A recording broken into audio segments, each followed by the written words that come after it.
The inheritance of the old man will go to my husband, the eldest son. Old lady, get out of the house. These heartless words were thrown at me by Kevin and his wife as I grieved the loss of Curtis. Curtis, who had always been so considerate of Kevin and his wife, yet to be treated this way, I just couldn't accept it. The way Kevin and his wife trampled on Curtis's feelings, which he had considered so carefully, was just not right. I've reached my limit. Kevin and his wife, who only think of themselves, deserve a fitting punishment. That's why I started to take action. I thought that Kevin and his wife, who had trampled on our feelings, needed to see hell. Thus began my story of revenge. My name is Susan, a homemaker in my 70s. I live with my husband Curtis. We have a son, Kevin, who left home to work after graduating from college. He's now married to Mary and has built a family. Out of concern for us in our old age, Kevin and his wife live nearby. Curtis and I were grateful to them, and Curtis particularly liked Kevin and his wife. After retiring early and starting to invest in stocks, Curtis amassed a considerable fortune. Now I also enjoy a luxurious life thanks to him. A house too big for just the two of us, a housekeeper who comes regularly, a future that's assuredly stable. All of this thanks to Curtis. I was deeply grateful to Curtis, and like he did, I also cherished Kevin and his wife, but that was a mistake. At first, everything was fine, and we had a good relationship, but over time, it fell apart. It started with Mary's attitude changing. She began calling me to her house for trivial reasons and burdened me with housework. For instance, she had urgent matters to attend to, or she was feeling unwell. With such made-up excuses, she'd call me over to do housework while she went out with friends or lounged on the living room sofa. "Hey, you're really feeling sick, right?" I asked Mary, who was laughing in a shrill voice while watching TV. She scowled and said, "Susan, are you doubting what your daughter-in-law is saying? That's harassment, you know." And that night, she reported it to Kevin. When Kevin came home, he was furious. "I never thought you could be like this. Mary really admires you, Mom. And to be told such things? Imagine how shocked she was." And he scolded me harshly. It seemed unfair to me, but I also felt guilty for doing something wrong, so I could only apologize. Despite this, Kevin and his wife still seemed angry, so to mend the relationship, I took them out for a nice meal. This gesture seemed to please them, but it also created an uncomfortable tension between us. Following this incident, Kevin and his wife started asking for more and more things. Mary would beg for designer bags, and Kevin asked for expensive golf clubs to play with his friends. Honestly, since I don't work, the money comes from Curtis's wallet. I felt guilty using Curtis's hard-earned money for such things, but Curtis said, "Why not? Buy it for them. We have the money." So without much thought, I gave in to their demands. At first, Kevin and his wife thanked me, but gradually their attitude changed, and they started to take it for granted. "Susan, I want the new collection from this brand. You'll buy it for me, right?" Frustrated with Mary's entitlement, I snapped. "Why don't you buy it yourself once in a while? Money isn't infinite. You're relying on Curtis's money, so show some restraint." Mary raised her voice in disbelief. "Huh? We're living nearby as a favor to you. Showing some gratitude is only natural, right? I'm even putting up with harassment from you. And yet you behave like this? I'll report this to Kevin again." That's what she said. It seemed Mary vividly remembered the trouble caused when she reported me to Kevin before. By this time, I was too angry to back down. "If you want to report, go ahead," I ended up saying. That night, Kevin and his wife came to our house, Kevin red-faced accusing. "You're harassing my wife again?" And he made a fuss. It was late, and Curtis and I were already sleeping. We suggested discussing it later, but they refused to leave, scolding me loudly. Tired and wanting to avoid further conflict, I just nodded to get through the moment. "If the same thing happens again, we'll cut ties with you," Mary threatened with something unthinkable. These words seemed to wake both Curtis and me up, and I couldn't help but ask, "Are you serious?" To which Mary replied, "I'm serious. This is no joke. If there's trouble again, we'll cut you off without hesitation." "Right?" she asked, and Kevin nodded firmly. Being threatened like this by Kevin and his wife, whom we had always cherished, left us dumbfounded. Since then, our perception of Kevin and his wife started to change. A few months later, things took a sudden turn. Curtis fell ill and had to be hospitalized. From then on, I was busy running between the hospital and home with no time to spare for Kevin and his wife. They never even tried to visit Curtis in the hospital. I had to inform them of where he was, but the nurses confirmed they never came. I thought it was heartless, but as Curtis grew weaker each day, my worry for him overshadowed my anger towards Kevin and his wife. After a long battle with illness, Curtis passed away, overwhelmed with grief. I could do nothing and relied on family help to prepare the funeral. Curtis was a well-respected man, and many people attended his funeral. Everyone was in tears mourning his death, but Kevin and his wife were absent till the end. Since Curtis's hospitalization, I hadn't seen Kevin and his wife, and they didn't help with the funeral preparations either. I had sent them a message about the funeral, but despite reading it, they didn't show up. It would be a lie to say I wasn't angry that Kevin and his wife, who had been so cared for by Curtis, didn't attend his funeral, but I was too consumed with grief over Curtis's death to confront them, and the funeral proceeded without issue. After saying goodbye to Curtis, I returned home to find Kevin and his wife's shoes lined up. They had entered the house without my knowledge. "Finally, we said goodbye to that old man. He was always so nagging, wasn't he?" I heard this conversation from the living room. Despite my bad feeling, I couldn't leave it be, and when I opened the door, Kevin and his wife rushed over to me. "What do you think you're doing? Not even showing up at the funeral?" I said in an uncontrollable tone of irritation, to which Mary laughed. "Scary." Kevin also smirked mischievously, clearly looking down on me. "If you have something to say, get on with it. I'm not free to waste time." Upon hearing this, Kevin and his wife burst into laughter and said something outrageous. "The inheritance of the old man will go to my husband, the eldest son. Old lady, get out of the house."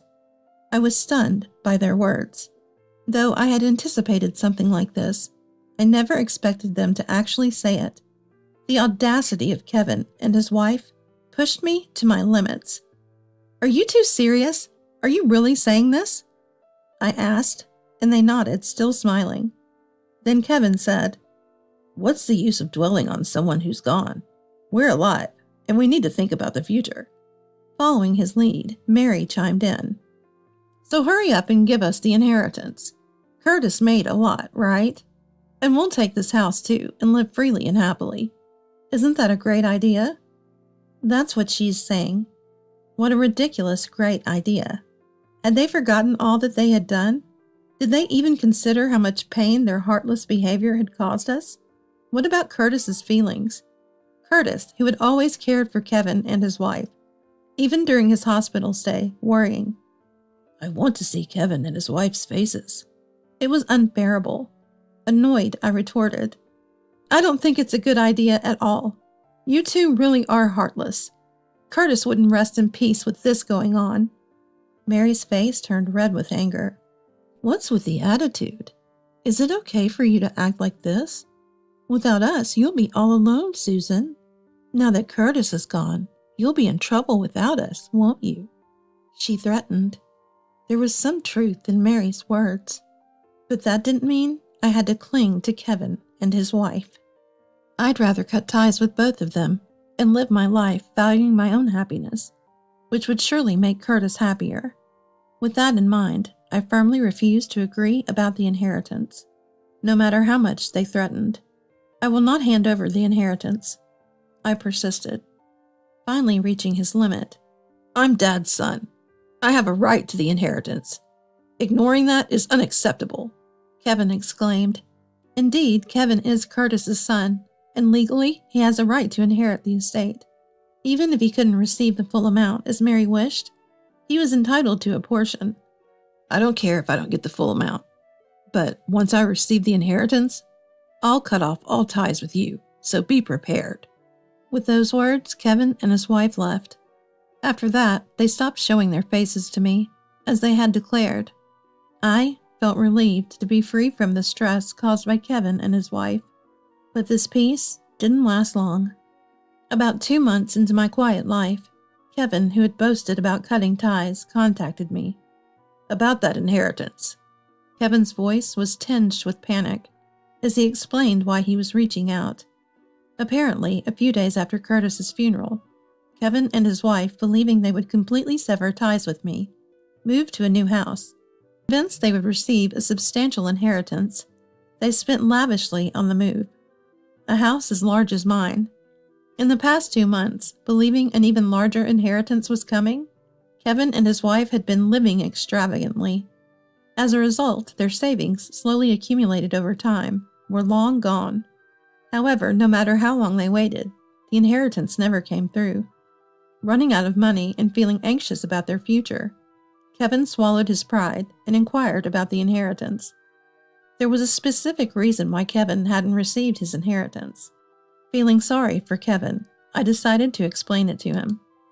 Actually, Curtis left a will. During his hospital stay, Curtis had a lawyer come to his room to make clear instructions about his estate. If Kevin and his wife visit me even once during my hospitalization, I will allocate some of the inheritance to them, but if they never visit, all the inheritance will go to Susan. That was Curtis's last wish. Curtis wanted to believe in Kevin and his wife until the end. He made this decision as a test for them. However, Kevin and Mary failed to meet Curtis's expectations. A deceased person's will is absolute. Since Kevin and his wife did not visit Curtis during his hospitalization, according to Curtis's words, there was no allocation of inheritance to them. When I explained this, "I didn't know that," Kevin exclaimed. "Why didn't you tell us anything? If we had known about this, we would have visited." Think about it. Curtis was trying to test you. Telling you would have defeated the purpose, wouldn't it? That's why I kept silent. But that's invalid. Give me the inheritance now. Realizing the extent of their terrible actions, Kevin, on the other end of the phone, "This is outrageous," protested loudly. "We weren't told anything, so give us the inheritance. Without it, we're helpless." Kevin's desperation to inherit was palpable.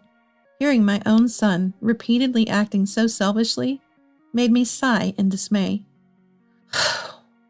How could anyone turn out to be such a heartless person towards their parents?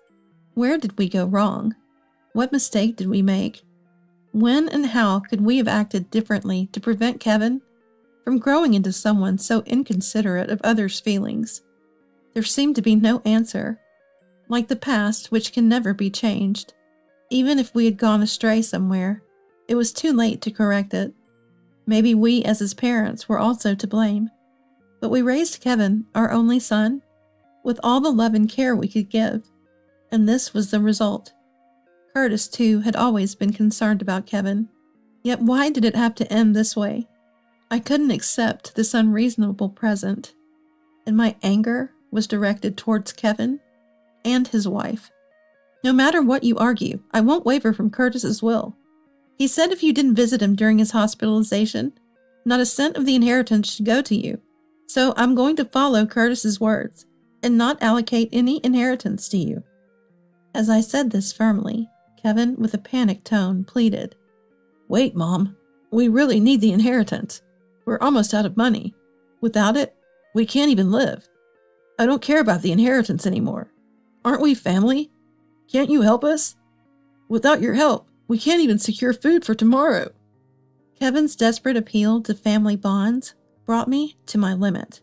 Enough already. What family are you talking about? You are the ones who discarded us first. And now, why do you think you can rely on me all of a sudden? Have you forgotten what you've done? I raised my voice, unable to contain my frustration. but I couldn't bear it any longer without speaking out. Curtis believed in his family's love until the very end. More than anyone else, he wanted to protect his family and cherished Kevin and his wife as family members. But the path Curtis ended up taking was a dreadful one. During his hospital stay, Curtis often worried about Kevin and his wife. He repeatedly expressed his desire to see their faces, which I communicated to them. Yet, they never visited Curtis, not even once. Unforgivably, they didn't even show up to bid farewell to Curtis. They didn't even mourn his departure. Yet they had the audacity to demand the inheritance as if it were their rightful claim. Their selfish reasoning infuriated me and filled me with an indescribable sadness. What were our feelings worth? Were we wrong to feel grateful to Kevin and his wife, to try to do everything possible for them? Those times when we could have come together as a family seem so distant now.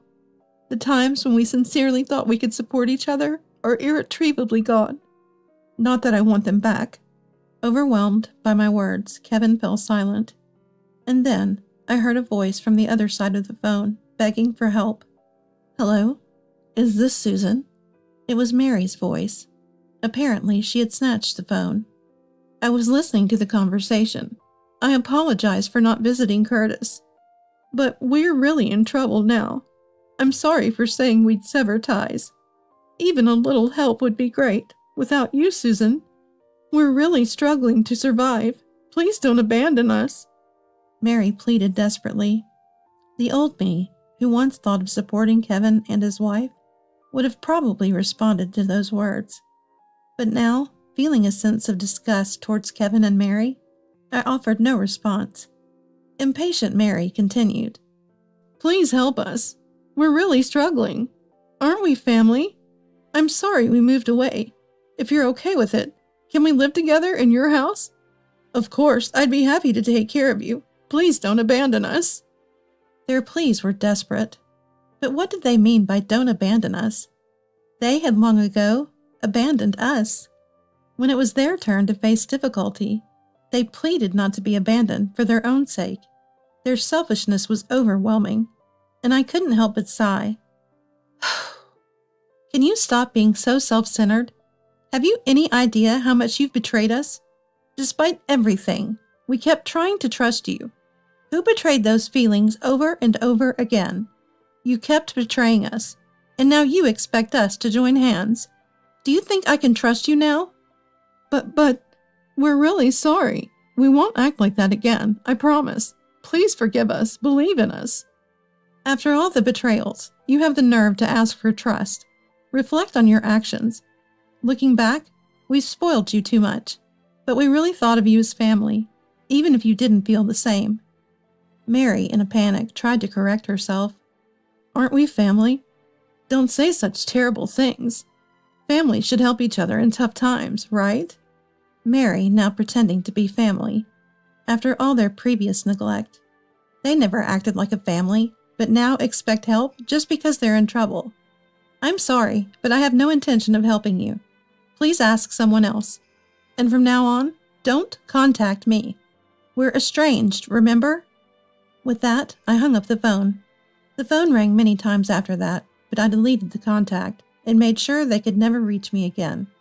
Kevin and Mary fell into financial difficulties, leading to constant fights and eventually divorce. Already in debt, Mary returned to her parents, who paid off her debts, and now she's working tirelessly. Kevin sought my help, but I refused.